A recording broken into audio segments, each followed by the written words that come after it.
একটু আগেই কিন্তু শেষ হলো দ্বিতীয় দিনের খেলা প্রথম টেস্টের, যেখানে স্কোরবোর্ডের দিকে তাকালে টিম ইন্ডিয়া কিন্তু ইতিমধ্যে 308 রানের লিড নিয়ে রেখেছে। 308 রানে কিন্তু তারা লিডে এগিয়ে রয়েছে টিম ইন্ডিয়া।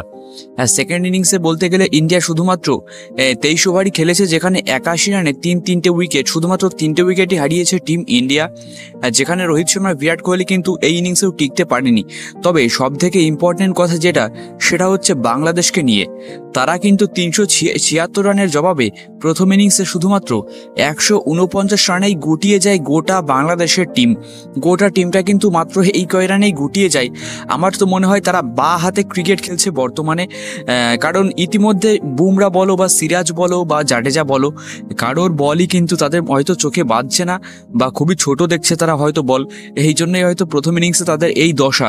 মাত্র 149 রানে কিন্তু গুটিয়ে গেছে সম্পূর্ণ টিম।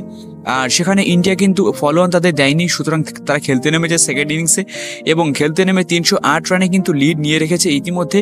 তো এখান থেকে তো একটা ব্যাপার স্পষ্ট যে টিম ইন্ডিয়া কিন্তু ম্যাচটা হামেশাই জিতছে, ইজিলি জিততে পারবে, এখানে কোনো সন্দেহই নেই। এবার বাংলাদেশ কতদূর কি টানতে পারে ম্যাচটা এবার সেটাই এখন দেখার বিষয়। তবে বলতে পারো একদিক দিয়ে কিন্তু নাক কাটা গেল বাংলাদেশ টিম ইন্ডিয়ার মাঠে এসে বা ভারতের মাটিতে এসে বাংলাদেশের কিন্তু নাক কাটা গেল, এটা কিন্তু বলতে পারো। কারণ এই রেজাল্টটা সবাই আগে থেকে হয়তো জানতো যে এরকমই হতে চলেছে, তবুও একটা খেলার কথা ভাই, কিছু বলা যায় না, অনিশ্চয়তার ব্যাপার। তবু আমরা কিন্তু প্রত্যেকেই জানতাম আগে থেকে যে এরকমই হবে, এরকমটাই হবে রেজাল্ট। তো দ্বিতীয় দিন সম্পর্কে তোমরা কি বলতে চাও ভিডিও নিচে কিন্তু অবশ্যই কমেন্টে জানিও।